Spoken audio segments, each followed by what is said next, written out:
오늘 네 종류의 신앙인에 대해서 함께 말씀을 통해서 우리가 살펴보도록 하겠습니다. 이 본문 말씀은 이제 씨 뿌리는 비유로 우리가 잘 알고 있는 그런 내용입니다.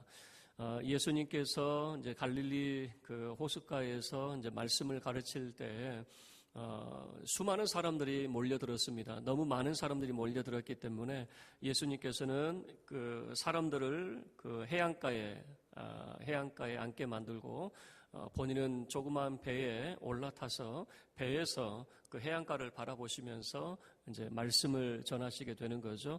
여러 말씀을 하셨습니다. 수많은 말씀을 하셨는데 이제 그 중에 하나가 뭐냐면 이제 씨 뿌리는 그런 비유를 예수님께서 하시게 된 거죠. 어떤 사람이 이제 씨를 이제 뿌리러 나가서 이제 씨를 뿌렸는데 어떤 씨는 길가에 떨어졌는데 새들이 와서 먹어버렸고, 그리고 어떤 씨는 바위 위에 떨어졌는데 이게 뿌리가 약하니까 해가 나니까 금방 말라버렸고, 또 어떤 씨는 가시떨기에 떨어졌는데 조금 자라는가 싶더니 이 가시떨기에 기운이 막혀가지고 자라지 못하고, 또 어떤 씨는 좋은 밭에 떨어져가지고 30배, 60배, 100배의 결실을 맺었다. 이 말씀을 이제 듣고 제자들이 그 내용이 뭔지 몰랐다는 건 아니에요. 그들도 다 농사하는 사람들이고 그 시대의 그런 문화였기 때문에 잘 이해를 했겠죠. 근데 문제는 뭐냐면 뭔가 예수님이 그 이면에 어떤 의미가 있을 것 같은데 이게 그 의미를 모르겠다라고 하는 겁니다. 그 이면 속에 뭔가 예수님이 하시고 싶은 말인데 단순히 농사하는 이야기를 예수님이 하려고 하신 건 아닌 것 같고, 그 농사하는 이야기를 통해서 예수님이 뭔가를 하시고 싶은 게 있지 않을까. 그래서 예수님 말씀을 다 마치신 다음에 이제 우리로 치면은 이제 숙소에 들어가실 때 제자들이 이제 그 숙소에서 물어보는 거죠. 예수님 이 씨 뿌리는 비유를 하셨는데 우리가 그 말씀 자체는 우리가 잘 알겠는데 뭔가 의미가 있을 것 같은데 그 의미가 뭡니까? 라고 하는 그 질문을 던지게 되는 거죠. 이제 그럴 때 이제 예수님께서 이제 거기에 대한 답변을 하시는데, 이 하나님 나라의 비유가 너희에게는 허락됐지만 다른 사람들에게는 허락되어 있지 않다라고 하는 말씀을 하시는 거예요. 그러면서 여러분 잘 아는 말대로 들을 귀 있는 자는 들을지니라 라고 하는, 그러니까 하나님 말씀이 들을 귀, 그 말씀을 들을 수 있는 사람은 듣게 되겠지만은 모든 사람들에게 다 똑같이 하나님 말씀을 들을 수 있게 하신 것은 아니다라고 하는 것을 보여주고 있는 대목이죠. 이제 예수님께서 설명을 하시게 됩니다. 우리가 이제 오늘 제자훈련 수료식을 갖게 되는데, 제가 이렇게 말씀을 전하면요, 여러분은 이 예배 시간에 말씀을 듣는 거하고 소수가 모여서 저하고 함께 이 공부하면서 하는 내용은 조금 다를 수가 있어요. 왜 그러냐면 제가 여러분들에게 말씀을 전할 때는 어떤 한 사람을 대상으로 말씀을 전할 수 있는 건 아니잖아요. 모든 사람들이 다 들을 수 있는 어떤 일반적이고 보편적인 그런 이야기를 하게 되지만, 함께 모였을 때는 일반적이고 보편적인 이야기를 할 이유가 없는 겁니다. 매우 개별적이고 이제 한 사람 한 사람 그 필요에 맞는 이야기를 할 수가 있는 것이죠. 그래서 그 자리에서는 질문도 가능한 겁니다. 우리가 왜 제자 훈련을 하려고 하느냐라고 물어본다면, 여러분 이 시간에 우리가 할 수 없는 이야기들을 그런 제자 훈련 시간을 통해서 함께 나누고 그런 개인적인 어떤 질문이라든가 여러분이 궁금해하는 이야기들, 그리고 그 말씀의 참된 진리가 무엇이었는가라고 하는 것을 함께 나눌 수 있는 그런 시간이 될 수 있는 거죠. 자, 이런 제자들이 그 질문을 던졌죠. 도대체 그 농사하는 내용을 알겠는데 농사 자체가 예수님이 하시고 싶은 말씀은 아닐 것 같고 어떤 의미입니까? 라고 했을 때 하나님 나라에 대한 이야기를 이제 예수님이 하셨다라고 하는 것을 보여주는 거죠. 그 씨가 뭐냐? 말씀이라는 겁니다. 그 말씀을 밭에 뿌린다라고 하는 것인데 그 씨가 다 열매를 맺는 것은 아니다라고 하는 겁니다. 여러분, 우리나라 농경법하고 유대인의 농경법이 달라요. 우리나라의 농경법은 모내기죠. 그러니까 일일이 심는 건 아니겠습니까? 일일이 모를 심는 거지만은 유대인의 농경법은 뭐냐면 씨를 바구니에 이렇게 담아다가 뿌려요. 쭉 뿌려요. 쭉 이렇게 뿌리다 보면 어떻게 될까요? 덜어는 길가에 그 씨가 굴러 떨어지기도 하겠죠. 또 덜어는 바위에 떨어진다라고 하는 건데, 유대인들의 이 논의, 그러니까 밭의 경계가 뭐냐면, 이 돌을 모아가지고 밭의 경계를 이렇게 치게 됩니다.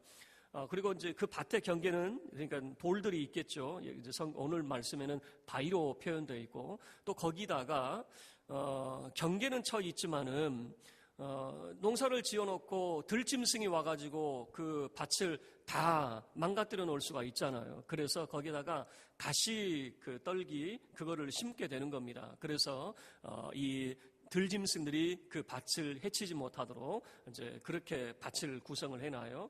그러다 보니까 씨를 뿌릴 때 어떤 씨는 길가로 툭 떨어지기도 하고, 어떤 씨는 이 밭의 경계에 이제 떨어지면서 이 바위에 떨어지기도 하고, 또 어떤 씨는 가시떨기에 떨어지기도 하고, 뭐 대부분의 씨는 그 밭 안에 떨어지겠지만은 일부 씨는 그렇게 떨어지겠죠. 왜냐하면 씨를 이렇게 뿌리는 이 농경법이기 때문에 그렇습니다.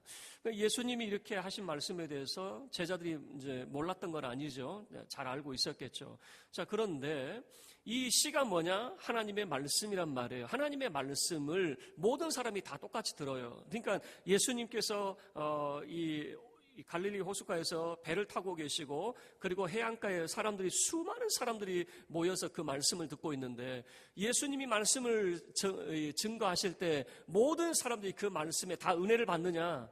그렇지는 않더라 그 말입니다. 더러는 길가에 그 말씀의 씨가 떨어졌어요. 길가에 떨어졌을 때 이 길가가 의미하는 게 뭐냐라고 하는 거죠. 새가 와가지고 먹어버렸다라고 하는 그 의미가 뭐냐, 그걸 설명을 하고 있습니다. 12절 말씀을 보세요. 길가에 있다는 것은 말씀을 들은 자니, 자, 길가에 있다는 이것도 말씀을 들었다라고 하는 겁니다. 복음의 말씀을 들었어요. 그들도 똑같이 예수님의 말씀을 들었어요. 안 들었다는 말이 아니에요. 말씀을 들었는데 이에 마귀가 가서 그들이 믿어 구원을 얻지 못하게 하려고 말씀을 그 마음에서 빼앗는 것이다 라고 하는 겁니다. 똑같이 말씀을 듣지만은 마귀가 그 말씀을 믿어 구원에 이르지 못하도록 그 말씀을 가져가 버리는 겁니다. 빼앗아가 버리는 겁니다. 자, 그러니까 하나님의 말씀을 똑같이 듣고 있지만은, 예를 들어서 바리새인과 같은 사람들은 예수님 말씀을 들을 때 태도가 어떠했는가? 예수님 말씀을 들을 때에 이런 마음을 가지고 있었겠죠. 예수님을 시험하려고, 어떻게 말씀을 어떻게 하든지 책 잡으려고 하는 그런 태도를 가지고 있었기 때문에 예수님 말씀이 그들에게는 은혜가 되지 못하겠죠. 이 말씀을 이렇게 하면 안 되는데, 저렇게 하면 안 되는데, 이런 생각을 가지고 있으니까요. 여러분들은 이런 생각을 가지고 있잖아요. 뭐 평신도로 있다가 신학교 가면은 없던 믿음도 막 자라게 되고, 신학교만 가면은 뭐 목사님처럼 그냥 학문에 깊이도 깊어지고 말씀에 막 통달하게 되고, 이런 생각을 갖게 되잖아요. 역으로는 생각 안 해보셨죠? 너무 많은 것을 알다 보니까 은혜가 안 돼요. 어느 날 제가 기독교 그 방송을 이제 보는데요. 저는 어렸을 때부터 그 옛날에는 기독교 TV는 나오는 것 말고 라디오 그 기독교 방송이 있었잖아요. 하루 종일 기독교 방송을 듣고 설교하는 또는 신앙 내용 이런 거 들으면서 저도 은혜를 참 많이 받았어요. 근데 요즘에는 기독교 TV를 못 보겠어요. 왜냐하면 제가 가지고 있는 그런 신학의 깊이가 있는데 조금만 다르면은 저렇게 해석하면 안 되는데, 이런 태도를 보이고 있는 거예요. 제가 예전에도 말씀드린 것 같아요. 제가 부목사 때 그런 경험이에요. 부목사 때 이제 말씀을 듣는데, 담임 목사님이 말씀을 전하시든 부목사가 이제 말씀을 전하든 어떤 태도가 있냐면은 조금 듣다가 마는 거예요. 여러분, 신학생들이 크게 은혜 받을 것 같아도 그렇지 않아요. 너무 많은 것을 알고 있고 뭔가 자기에게 도움이 되는 것이 아니면은 그냥 귀를 닫아버리는 거예요. 그래서 제가 얼마나 회개했는지 몰라요, 부목사 때. 그리고 그 다음에 제가 가졌던 마음이 뭐냐면, 내 마음을 고쳐먹었어요. 내가 왜 판단하고 있지? 내가 지금 말씀을 막 재고 있잖아요. 비판하고 있잖아요. 이 말씀은 이렇게 하면 안 되고 이렇게 해석하면 안 되고, 이런 식으로 제가 비판하고 있더라고요. 그래서 회개했어요. 그리고 누가 말씀을 전하더라도 내가 은혜 받아야 되겠다. 누가 말씀을 전하더라도 내가 그 말씀 앞에 말씀하옵소서 종이 듣겠나이다 라고 하는 태도를 가져야 되겠다. 지금도 그 마음은 변하지 않아요. 우리 보교역자들이 말씀을 전한다고 해서 제가 뒤에서 아이고 내가 가르치는 사람이 말씀을 전하네 이런 태도로 갖는 건 아니에요. 누가 말씀을 전하더라도 은혜 받으려고 하는 그런 태도를 가지고 있어요.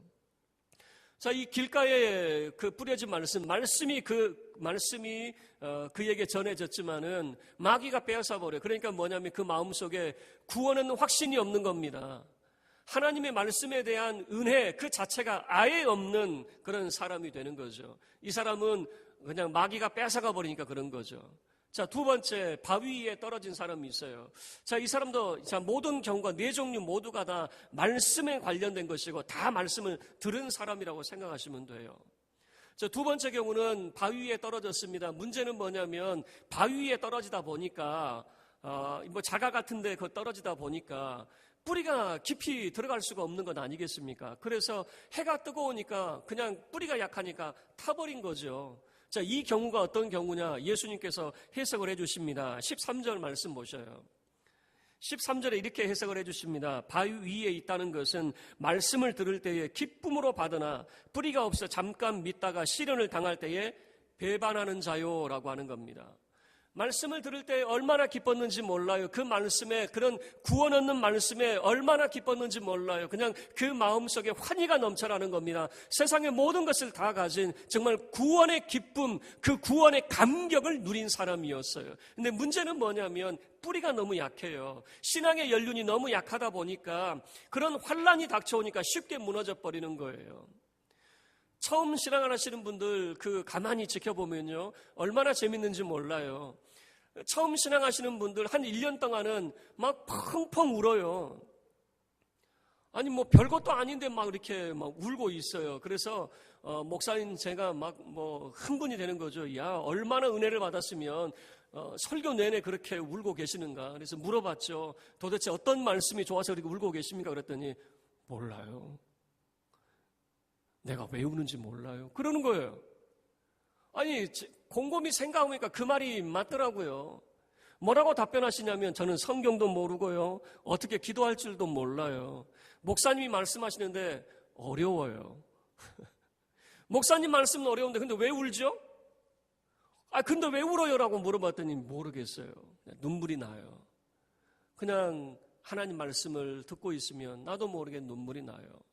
그건 내가 왜 그러는지 나도 모르겠어요 라고 하는 거예요. 그렇게 1년 동안 신앙생활 잘하는가 싶다가 어느 순간 교회에 안 나와요. 교회에 안 보이기 시작을 하는 거죠.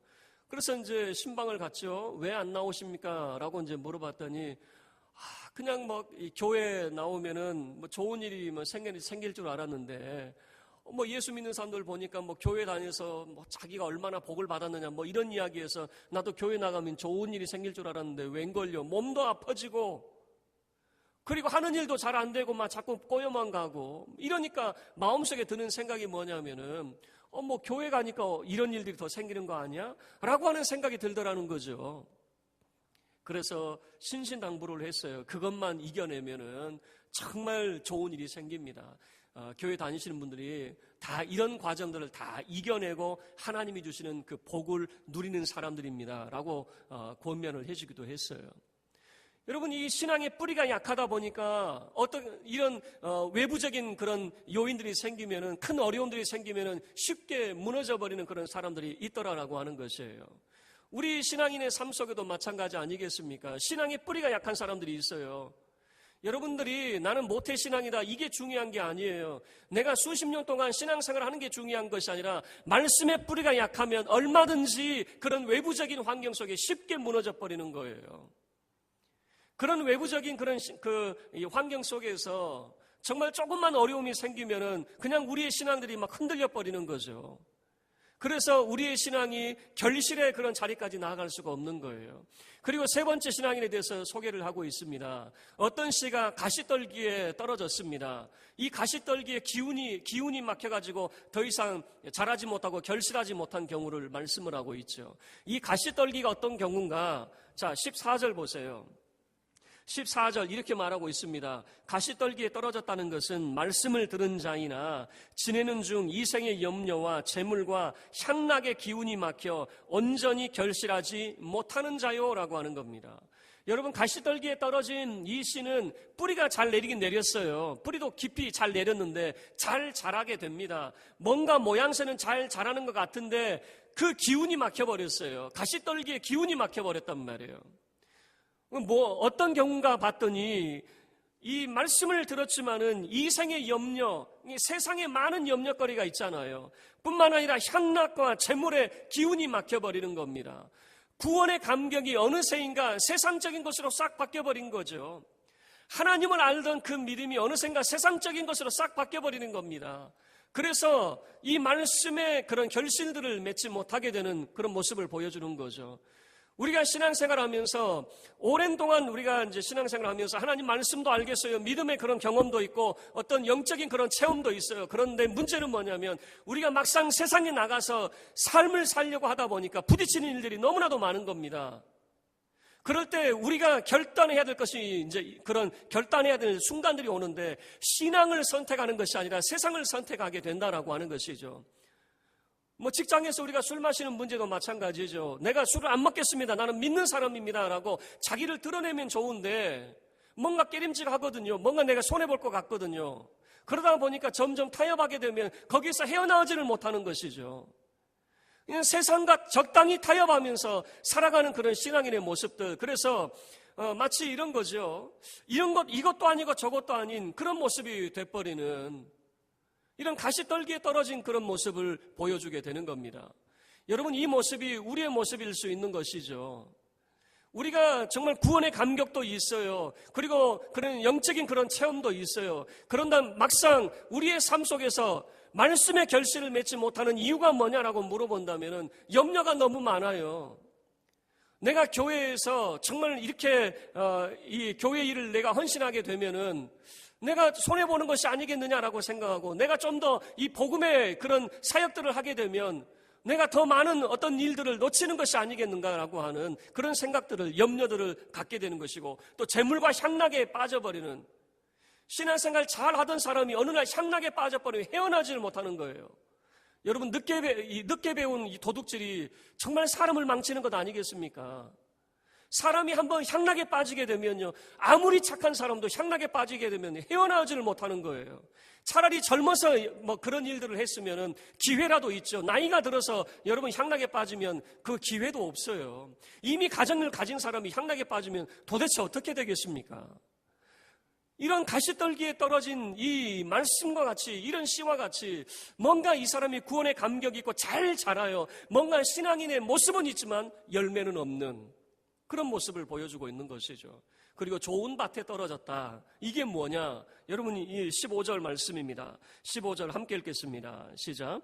좋은 땅에 있다는 것은 착하고 좋은 마음으로 말씀을 듣고 지키어 인내로 결실하는 자니라.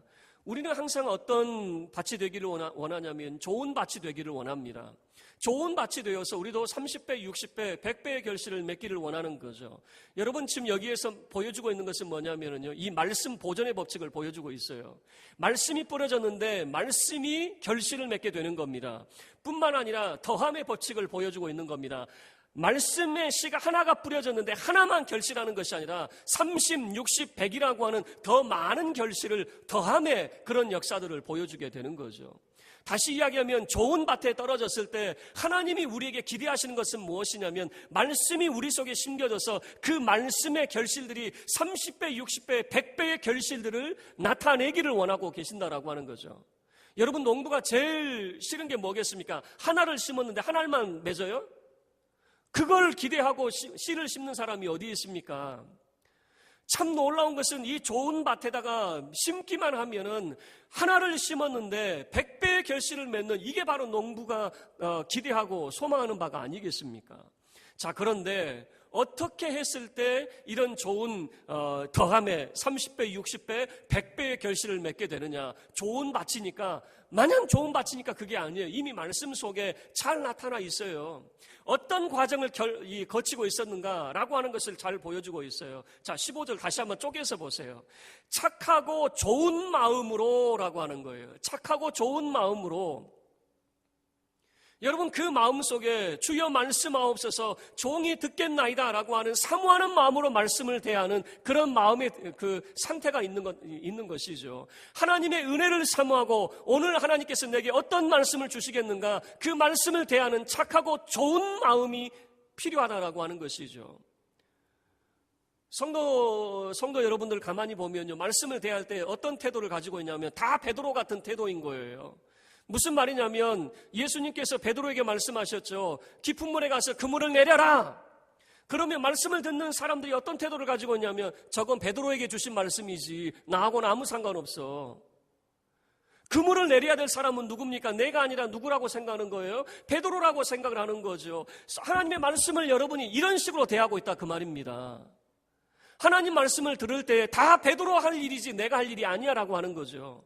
하나님 말씀이 오늘 내게 주시는 말씀으로 착하고 좋은 마음으로 그 말씀을 받아야 되는데, 오늘 내게 주시는 말씀으로 이 말씀을 내가 그 말씀을 따라 내가 살겠습니다 이런 자세로 받아야 되는데 그거는 베드로에게 주신 말씀이지 뭐, 이런 태도인 거죠. 이 말씀은 이 사람이 들으면 좋을 텐데 이 말씀을 저 사람이 들어야 되는데, 이런 여러분 말씀을 대하는 태도가 착하고 좋은 마음으로라고 하는 것은 오늘 내게 들려주시는 하나님의 말씀으로 대하는 것입니다. 내게 주시는 그런 말씀으로 받고 어떻게 합니까? 그 다음에 말씀을 듣고 지키어라고 하는 다음 과정입니다. 착한 마음이 있었다면 그 말씀이 이제는 그 말씀을 받은 그 마음이 우리의 삶으로 나타나는 것이죠. 말씀을 듣고 지키는 자리까지 나아가야 되는 것이에요. 하나님 말씀을 여러분이 지키려고 마음을 먹지 않는다면 여러분 말씀이 아니에요.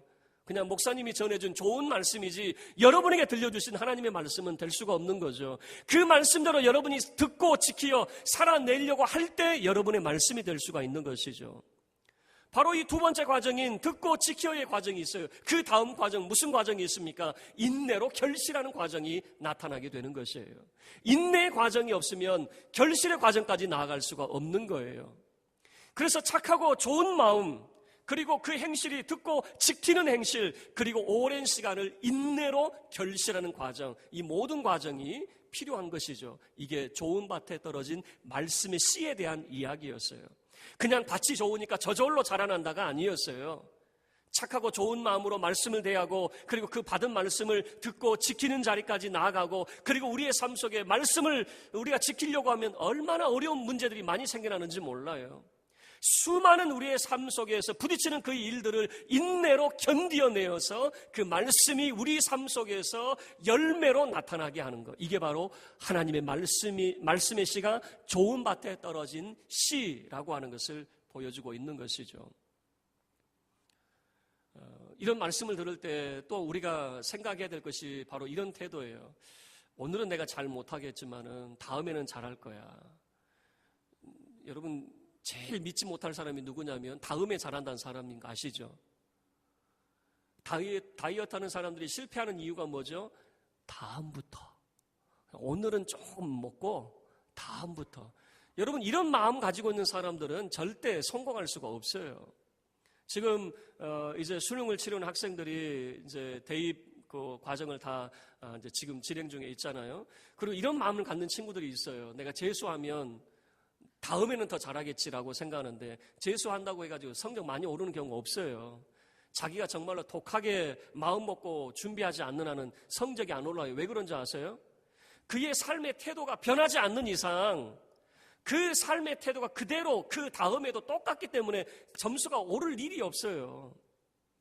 그래서 제일 못 믿는 사람이 누구냐면 다음부터 잘한다는 사람 제일 못 믿는 거예요. 그거 어떻게 해야 되는데요? 여러분의 자녀도 마찬가지고 여러분 주변에 다음에 잘할게요 이런 사람들 믿을 수가 없어요. 아내를 굿하는 사람이 지금 내가 화가 나서 잘못했어, 내가 미안해하고 다음부터 잘할게, 다음에는 손 안 된답니까? 똑같이 그렇게 또 굿하고 이런 모습이 또 나타나게 돼요. 다음에 잘한다는 사람은 절대 믿을 수가 없어요. 그럼 어떻게 해야 되는데요? 지금 개선의 여지가 나타나지 않는다면, 지금 당장 내가 고치려고 하는 그런 마음의 여지가 없다라고 하면 다음에는 어차피 또 다음이에요. 안 되는 거예요. 지금 당장 개선의 여지가 나타나야지, 지금 당장 내가 뭔가를 바꿔보려고 하는 그런 의지들을 가지고 있어야지 뭔가가 변하게 되는 거지. 오늘은 아니고 내일부터 할 거야. 여러분, 이거는요, 계속 우리가 함정에 빠지는 거예요. 내일부터라고 할 함정에 계속 빠질 수밖에 없는 거예요. 말씀을 마칠게요. 네 종류의 신앙인에 대해서 우리가 함께 살펴봤어요. 여러분은 어떤 그 종류의 신앙인인지 한번 여러분들이 스스로 판단해 보시기를 바랍니다. 그러나 우리 주님이 기대하시는 그런 이 신앙인의 삶의 모습은 좋은 밭이 되기를 원할 겁니다. 저도 여러분이 모두가 다 정말 착하고 좋은 마음으로 말씀을 듣고 지키는 자 되어서 인내로 결실하는 자가 될 수 있기를 바랍니다. 그러려고 한다면 여러분 다음에 잘해야지가 아니에요. 지금부터 여러분 스스로 결단하시기를 바라고 지금부터 여러분의 삶에 개선의 의지를 가질 수 있기를 바랍니다. 착하고 좋은 마음을 가지세요. 말씀을 대할 때 비판적인 마음 갖지도 마시고 다른 사람이 들으라고 하는 말씀이 아니라 오늘 내게 들려주시는 하나님의 음성으로 여러분 사모하는 마음으로 말씀을 대하시기를 바랍니다. 말씀을 받았다면 듣고 지키는 자가 되시기를 바랍니다. 그냥 말씀을 듣고 좋은 말씀으로 그냥 그렇게 생각하지 마시고 내가 지켜야 될 말씀으로서 내 삶 속에 그 들었던 말씀대로 받은 말씀대로 살아가시길 바랍니다. 그리고 가장 중요한 것은 인내하시길 바랍니다. 말씀대로 살아가려고 하면 어려운 문제들이 많이 생겨요. 그럴 때 인내로서 여러분이 받은 말씀, 하나님이 여러분에게 주신 그 말씀이 여러분 속에서 결실될 수 있도록 30배, 60배, 100배의 놀라운 말씀의 그런 결실들이 주어질 수 있도록 인내로 결실하는 자가 될 수 있기를 바랍니다. 저와 여러분이 정말 좋은 밭의 사람들, 하나님의 말씀이 증거되어질 때 그 말씀이 100배의 결실로 맺어지는 좋은 밭에 우리 신앙인들 다 될 수 있기를 주의 이름으로 축원합니다. 우리 모두 자리에서 일어서서 함께 우리 찬양하도록 하겠습니다.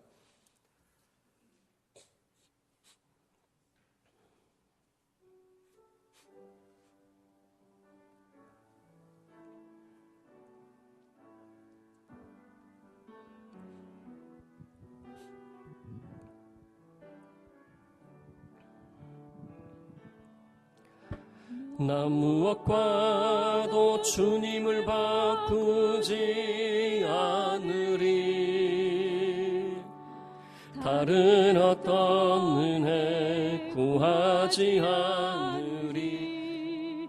오직 주님만이 내 삶의 도움이시니 주의 얼굴 보기 원합니.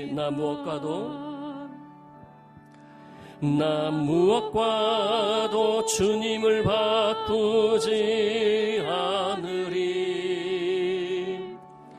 다른 어떤 은혜 구하지 않으리. 오직 주님만이 내 삶의 도움이시니 주의 얼굴 보기 원합니다. 주님 사랑해요.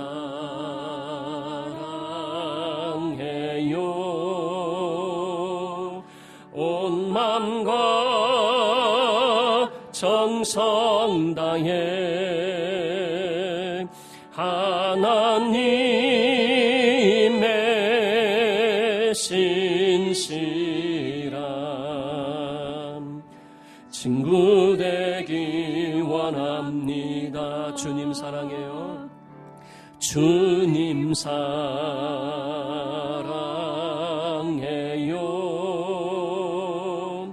온 마음과 정성 다해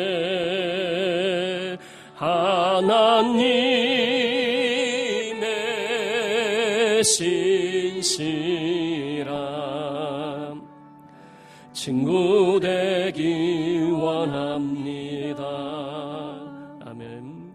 우리 교회 문을 나서기 전에 우리 함께 우리 기도하고 헤어지기를 원합니다. 여러분 주님을 사랑한 줄 알아요. 정말 여러분 온 마음을 다해서 주님을 사랑하고 정말 주님의 친구 되기를 여러분 사모하는 줄 알아요.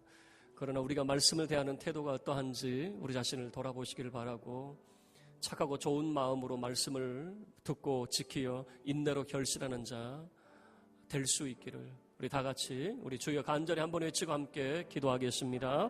주여, 거룩하신 하나님 아버지, 영광을 받으시옵소서.